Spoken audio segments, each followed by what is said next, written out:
Let's have a look at the first question.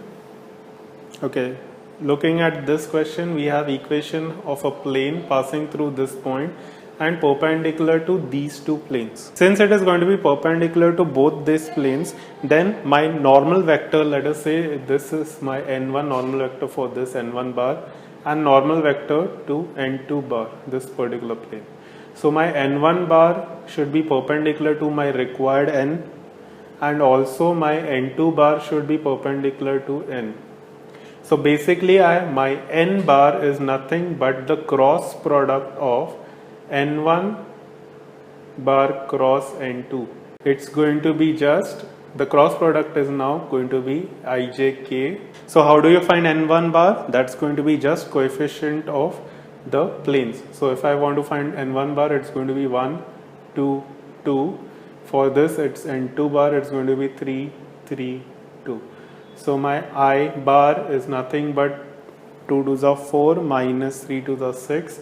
So that's minus 2 minus j, it's going to be 2 minus 6. So that's going to be minus 4, and plus k bar, it's going to be 3 minus 6. So that's minus 3. So I'm going to get 2 I cap plus 4 j cap minus 3 k cap. So I know my normal now and I know the point. So I'll be using my normal points, which is nothing but the normal's directional ratios which I have to take, that is minus 2, 4 and minus 3. And inside I'll be having just the subtraction of x minus the corresponding elements of x, y, z. So I'll be having x plus 1, y minus 3 and y, z minus 2. So opening the bracket, I'm going to get 2x minus 2 plus 4y minus 12 minus 3z plus 6 equals 0. So on solving, I'm going to get it as 2x plus 4y minus 3z will be equal to, this going to be minus 14 plus 16. So that's going to be minus 8 equals 0. So if I multiply throughout by minus 1, I'm going to get this as 2x minus 4y plus 3z plus 8 equals 0.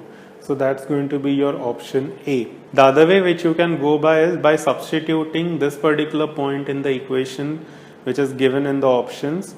You might be able to eliminate some of the options which are given to you.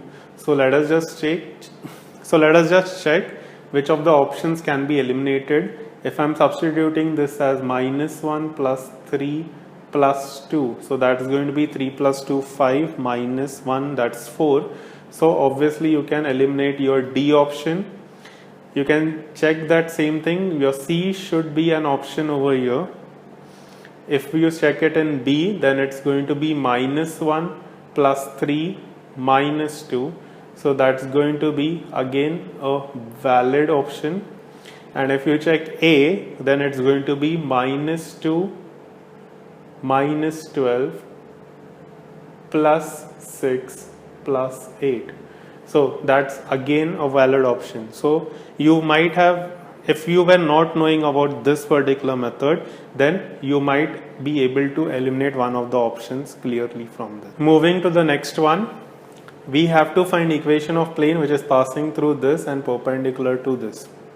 So let us try to just substitute the values which are given to me, that is the point value. So this is going to be minus 1, 1, 1. So it's going to be valid option. If I take this particular point, because it has to satisfy both of them, because both of them are lying in the plane. So if I just use this particular option, then also this option is valid. If I check for this, I'm going to get this as minus 2 plus 2 minus 3 plus 3, which is valid option for this point. If I check for this, it's going to be 2 minus 2 minus 3 plus 3, which is valid. So this option is also valid. For this, my z is equal to 1 is also valid because my z is basically 1 in this.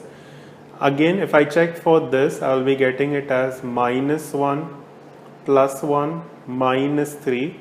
So if you just look at that, it's a wrong option, so I can eliminate my D. Now since this plane is going to be perpendicular to my required plane, what I can do is I can first of all find from this the vector which is along AB. If I name them A and B, so let me find what is going to be my AB bar.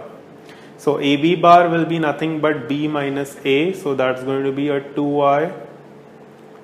There's -1, so that's -2J and 0K. So for finding my required normal of the plane, I will be taking A bar cross N1 bar. So by taking the cross product, I will be getting it as I, J, K. So it's 2 minus 2, 0, and N1 bar will be nothing but 1, 2, 2. So if I solve this matrix, then I will be getting it as -6i minus 2j plus 5k.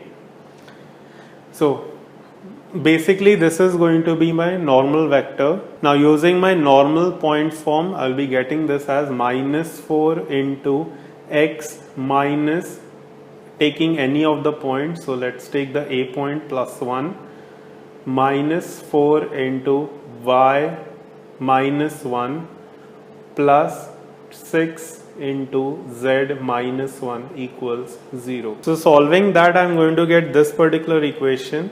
So that's your option B. Moving on to the next one, what I have to do is I have to find equation of a plane passing through this point and containing the x-axis.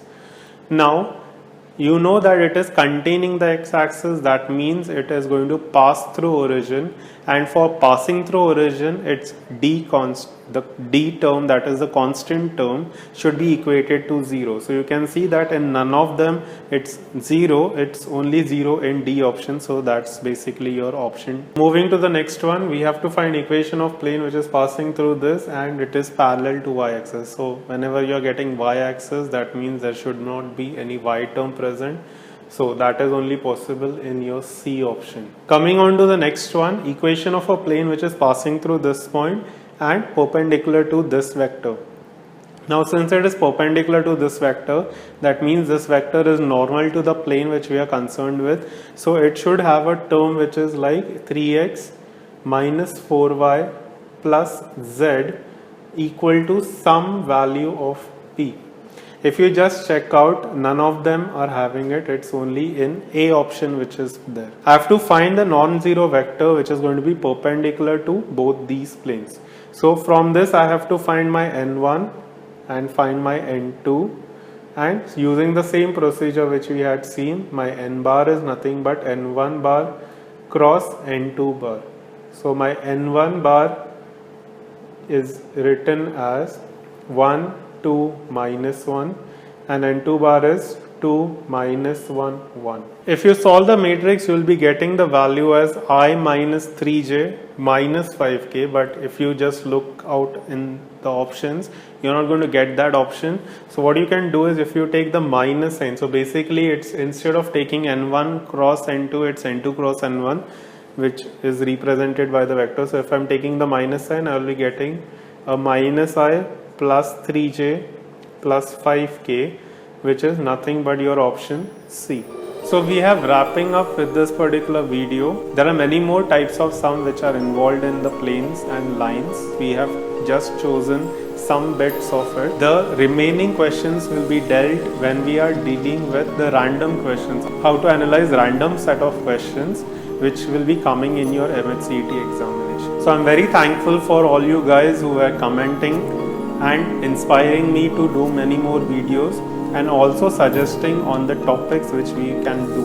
Please stay tuned for more uploads which we'll be doing in the coming weeks. Please give your own suggestions how more can we help you in your studies for your MHCET mathematics section. So till then, please like the videos. If you are new to the channel, please subscribe to our page. Share it with your friends so that they are also helped with the videos which we are doing. So till then, take care, goodbye, keep watching, keep learning, and happy learning.